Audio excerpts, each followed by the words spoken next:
पुरवणी मागणीवरती बोलण्याची आपण या ठिकाणी संधी दिली।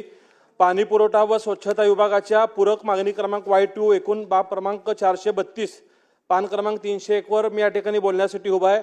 सोलापूर शहराला दररोज पाणी पुरवठा होण्यासाठी मागील वर्षी हिवाळी अधिवेशनात समांतर जलवाहिनीला पूर्ण होण्यासाठी 89 कोटी रुपयाची मागणी मी त्या ठिकाणी केली होती।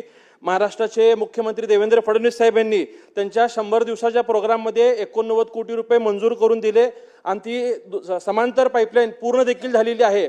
परंतु पाईपलाईन पूर्ण झाल्यानंतर एक बाब अशी लक्षात आली की शहराला रोज पाणी पुरवठा करणं अद्याप शक्य नाहीये। फक्त जे पाणी नदीवाटी येत होतं ते पाणी आता पाईपलाईन वाटी येत आहे। काही भागाला 3 दिवस आड तर काही भागाला 5 दिवस आड पाणी पुरवठा होत आहे। ही बाब मुख्यमंत्र्यांच्या निदर्शनास आणून दिल्यानंतर 7 मार्चला त्यांनी सोलापूरच्या समतोल पाणी पुरवठ्यासाठी एक बैठक विधिमंडळाच्या वेळेस घेतली होती। त्यास त्यांनी 892 कोटी रुपयाला तत्वता मान्यता दिली होती। आज त्या 892 कोटी रुपयाच्या पाणी पुरवठा योजनेतनं सोलापूर शहराला नवीन 23 टाक्या बांधणे गरजेचे आहेत। त्याचबरोबर पाईपलाईन असतील। अध्यक्ष महोदय, या ठिकाणी पुरवणी संधी दिली त्याबद्दल आपले या ठिकाणी मनापासून आभार व्यक्त करतो।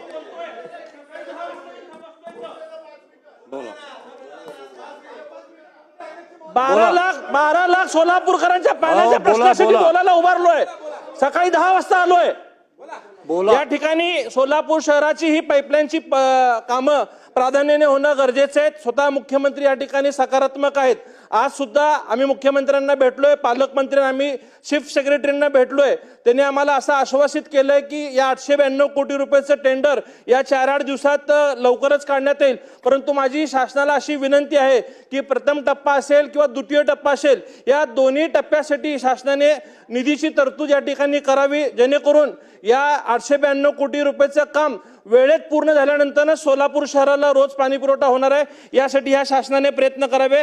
त्याचबरोबर नगर विकास विभागाच्या बाब क्रमांक 101 मध्ये मी या ठिकाणी मागणी करताय। सोलापूरचे ग्रामदेवत शिवोगी सिद्धरामेश्वरांचे जे अतिप्राचीन मंदिर आहे हे अमृतसरच्या धर्तीवरती तलावाच्या मधोभागी आहे। हे लोकसहभागातनं 12व्या शतकात स्वतः सिद्धरामेश्वरांनी खोदून काढलेलं तलाव आहे। याच्यासाठीही शासनाने 10 कोटी रुपयाचा निधी द्यावे। ईशान्य प्रवेशद्वार जे लक्ष्मी मार्केटच्या परिसरातलं अतिक्रमण काढून हा परिसर व इतर बाबी सुशोभित करण्यासाठी शासनाने 10 कोटी रुपयाची तरतूद यासाठी करावी। व महाराष्ट्र व देशातला जो धार्मिक भक्त सोलापुरात अक्कलकोट, पंढरपूर, तुळजापूरच्या दर्शनासाठी येतो त्यांना सिद्धरामेश्वर मंदिराचा प्रसार होऊन अमृतसरच्या धर्तीवरती या मंदिराचा विकास होण्यासाठी मी मागणी या माध्यमातून सरकारला करतो। आणि आपण या ठिकाणी मला बोलण्याची संधी दिली। धन्यवाद।